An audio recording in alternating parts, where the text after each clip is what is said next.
मैंने अपनी 2 बहनों की शादियाँ की और उन पे मैंने बहुत शौक़ पूरे किए, उनके जो जो उनकी ख्वाहिशात थी उनके मुताबिक किया। मेरे बाल कटवा देते थे और मुझे शौक़ था कि मैं लंबे बाल हूँ। मुआशरा है ये कभी नहीं सुधर सकता, ठीक है, और इनको सुधरना चाहिए। हर बंदा अल्लाह का बनाया हुआ है। अस्सलामुअलैकुम, टीवी टुडे के साथ मैं हूँ आपकी मेज़बान ज़ोहा राशिद। नाजरीन, आपने अक्सर ख्वाजा सिराओं को सड़कों पे भीख मांगते देखा होगा। जब हम जाते हैं ट्रैफिक सिग्नल्स पे हम देखते हैं कि ख्वाजा सिरा भीख मांग रहे होते हैं, डांस कर रहे होते हैं। ज़्यादातर ख्वाजा सिरा अपना गुजर बसर डांस कर कर या भीख मांग कर करते हैं। हमारे माशरे में ख्वाजा सिराओं के साथ बहुत बुरा सलूक किया जाता है। जिस ख़ानदान में ये पैदा हो जाएं वो ख़ानदान वाले ही इनके दुश्मन बन जाते हैं। लेकिन मैं आज ऐसे ख्वाजा सिरा के साथ मौजूद हूँ जिनका नाम है विकी क्वीन। ये 18 साल से एक शानदार सैलून चला रही हैं जिसमें इन्होंने अपने जैसे शीमेल्स को रखा हुआ है, लड़कियां रखी हुई हैं जिनको ये फ्री क्लासेस देती हैं, फ्री ट्रेनिंग देती हैं। आए बढ़ते हैं विकी क्वीन की तरफ और उनसे जानते हैं कि उनको क्या क्या मुश्किलात का सामना करना पड़ा। अस्सलाम वालेकुम। वालेकुम अस्सलाम। कैसी हैं विकी क्वीन आप? बिल्कुल ठीक ठाक, आप बताएं। सबसे पहले तो मुझे ये बताइएगा कि आपको ये ख्याल कैसे आया, क्योंकि हमारे ज़्यादातर जो ट्रांसजेंडर्स होते हैं वो सड़कों पे भीख मांग रहे होते हैं या डांस कर रहे होते हैं। एक्चुअली मुझे शौक़ ही नहीं था इस तरह का। मैंने शीमेल्स में बहुत ज़्यादा टाइम नहीं गुजारा ना। मैंने ज़्यादातर अपनी फैमिलीज़ में अपनी बहनों के साथ, अपनी दोस्तों के साथ टाइम गुजारा, इसलिए कि मुझे लड़कियों में रहना और बैठना ज़्यादा पसंद था। तो मैंने उन लोगों में टाइम गुजारा होता तो शायद मैं उस लाइन में चले जाते। मगर मुझे वो लड़कियां जब अपना मेकअप और चीज़ें कर रही होती थी ना, मुझे शौक़ होता था लाओ मैं कर दूँ, ये कर। तो उन्हीं से फिर मैंने कर करके सीखा। मुझे गॉड गिफ्टेड है, मैंने काम किसी से भी नहीं सीखा नहीं आपने? नहीं, बिल्कुल। मुझे ये बताएं कि फैमिली ने आपको ऑन करती है या फैमिली से कुछ मसला जब आप उनको पता चला कि आप फीमेल हैं? नहीं, मुझे फैमिली से थोड़ा बहुत तो आपको पता है हर बंदे को प्रॉब्लम्स होती हैं, मगर मुझे बहुत ज़्यादा प्रॉब्लम्स नहीं आई। मुझे थोड़ी बहुत प्रॉब्लम्स आई, बट मैंने उनको फेस किया और मैंने उसको फिर अपना जो है ना वो कंटिन्यू रखा। मुआशरे की तरफ से बहुत ज़्यादा लोग, आपको पता है, लोग तो अच्छे बंदे को भी नहीं जीने देते, बुरे को भी नहीं जीने देते, और मुझे मुआशरे की तरफ से बहुत प्रॉब्लम्स। तो जब आपने अपना सैलून स्टार्ट किया, जाहिर है जब कोई चीज़ स्टार्ट करते हैं आम बंदे के लिए इतना मुश्किल होता है, आपके लिए क्या क्या मुश्किलात आई? मुझे जब मैंने स्टार्ट किया तो मुझे सबसे बड़ी प्रॉब्लम ये थी कि एक मैंने सैलून पे जॉब की, 3000 रुपये मुझे पॉकेट में नहीं देते थे। तो मुझे वो सारा दिन रिसेप्शन पे बिठा छोड़ते थे कि आपने इधर ही बैठना है। अगर कोई काम आ जाता था तो मैंने उनको कहना, तो उन्होंने कहना नहीं क्लाइंट पसंद नहीं करते कि तुम अंदर आओ।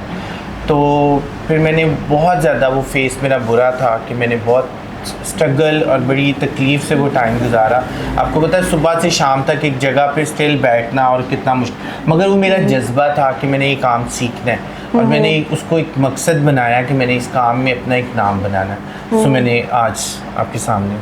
तो आपके सैलून में कितने फीमेल्स, कितनी लड़कियां और कितने लोगों को आप ट्रेनिंग दे चुकी हैं? मेरे जो स्टूडेंट्स हैं वो 1000+ हैं, ऑलमोस्ट लड़कियां और फीमेल्स। मगर ये कि मैंने जो अब तक काम किया वो सारे ऑलमोस्ट बाहर हैं। कुछ लोग सैलून्स पे सेटल मैंने किए, और अभी जो मौजूदा है वो एक ही है मेरे पास, फीमेल है, एक छोटा बच्चा है, बॉय है वो। तो 2-3 लड़कियां जो स्टूडेंट्स मैंने जो डिज़र्विंग थी उनको रखा हुआ। तो मुझे ये बताएं कि कस्टमर्स जब आपके सैलून पे आते हैं तो वो कुछ कैसा बिहेव होता है?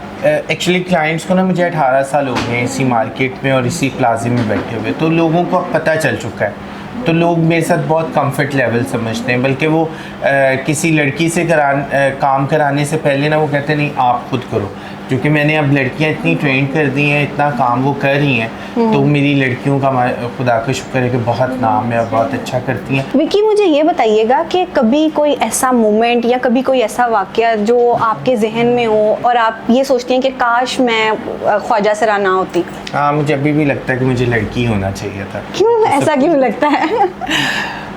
डेफिनेटली आपके अंदर से अल्लाह की तरफ से एक चीज़, वाइब्स ऐसी हैं आपके अंदर से, चीज़ फीलिंग्स ही नहीं है लड़कों वाली, तो आप कैसे अपने आप को ये फील करोगे कि मैं लड़का हूँ? मुझे अपने अंदर मेरी फीलिंग्स जो है ना वो लड़कियों वाली है, तो मुझे हमेशा लगता है कि मुझे लड़की होना चाहिए था। मेरा एक अपना घर, अपनी एक अच्छी ज़िंदगी जैसे लड़कियों की गुजरती है ऐसे गुजरनी चाहिए, वो होगा नहीं कभी भी।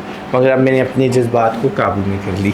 और अपने काम के हवाले से बताइएगा कि कस्टमर्स को आपका काम कितना पसंद आता है? मेरे क्लाइंट बहुत खुश हैं मेरे से, मेरा मेकअप बहुत अच्छा है और मेरे बहुत पुराने क्लाइंट्स हैं जो बचपन से मेरे साथ आज तक चलते आ रहे हैं और बहुत हैप्पी हैं सब मेरे से। विकी, आपने इतना कुछ फेस किया है तो आपने फैमिली को कितना सपोर्ट किया?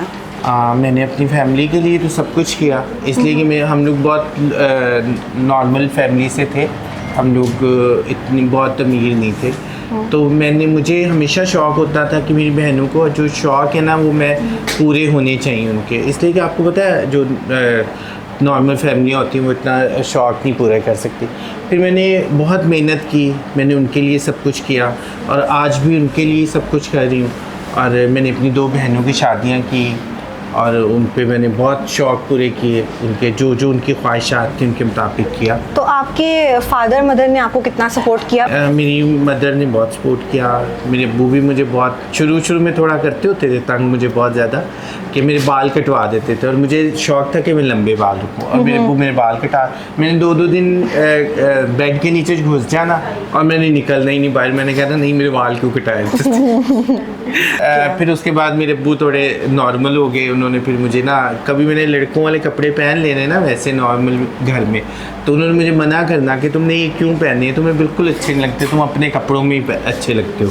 तो फिर मैंने अपने इसी कपड़ों में आ जाना। मुझे बहुत सपोर्ट करे मेरे घर वाले, लोगों को भी करते हैं जो मेरे पास जो होता है, मैं लोगों के लिए बहुत हेल्प करती हूँ, बहुत करती रहूँगी जब तक मेरी ज़िंदगी है। बाकी फैमिली तो फैमिली होती है ना, उनके लिए तो वैसे ही दर्द होता है, तकलीफ़ होती है कि उनको कुछ हो तो। बिल्कुल। विकी, आपका ख्वाजा सरा तंजीम के साथ कोई ताल्लुक़ है? मेरा उनसे ताल्लुक़ तो नहीं है, खैर मुझे ये है कि मैं उनके लिए बहुत कुछ करूँ, ख़ास तौर पे उन लोगों के लिए जो डिज़र्विंग है, जो मांगते हैं और वो अपनी फैमिलीज़ के लिए बेचारे मांगने के लिए निकलते हैं, इसलिए कि इतने नरम दिल होते हैं, इतने एहसास वाले होते हैं ना कि इन लोगों को अपनी फैमिलीज़ के लिए ना बहुत कुछ कर जाते हैं, जो उनका दिल वो किसी हद तक भी चले जाते हैं कि हमारी फैमिलीज़ को ना कोई प्रॉब्लम ना आए। तो लोग ख्वाजा सराओं को बिल्कुल एक हकारत की नज़र से देखते हैं, उनको शादियों में बुलाते हैं, डांस के लिए भीख मंगवाते हैं, तो आप ऐसे लोगों को क्या पैगाम देंगी, सोसाइटी को क्या पैगाम देंगी? जो ऐसे लोग हैं ना वो सिर्फ बातें कर सकते हैं, कुछ नहीं कर सकते, और जब वो उनको बातें करने के बाद उन्हीं लोगों के वो डांस देख रहे होते हैं, मुजरे देख रहे होते हैं और उन पे वो पैसे फेंक रहे होते हैं, वेले दे रहे होते हैं और बाद में उन्हीं को उठ के बातें कर रहे हैं। ये मुआशरा है, ये कभी नहीं सुधर सकता। ठीक है। और इनको सुधरना चाहिए। हर बंदा अल्लाह का बनाया हुआ है, अल्लाह ने उनको अपनी शबीह पे बना के भेजा है, और किसी को भी आप बात करने से पहले ये सोचा करें कि हमें भी उसी ने भेजा और इनको भी उसी ने भेजा है, और किसी पे कोई तनकीद करनी नहीं चाहिए, इसलिए कि हमने अल्लाह के पास जाना है और उसको जवाब देना है। बहुत शुक्रिया विकी क्वीन, बल्कि आपको ब्यूटी क्वीन कहना ज़्यादा बेहतर होगा। so जी तो नाज़रीन, ख्वाजा सरा होना कोई बुरी बात नहीं है, ना इसमें कोई गुनाह है, ये अल्लाह की तख्लीक है। जैसे अल्लाह ने औरत बनाई, जैसे अल्लाह ने मर्द बनाया, वैसे ही ख्वाजा सरा को भी बनाया। हमें चाहिए कि हम इनको सपोर्ट करें, इनके साथ बुरा रवैया ना रखें। इसी के साथ अपनी मेज़बान ज़ोहा को दीजिए इजाज़त। अल्लाह हाफ़िज़।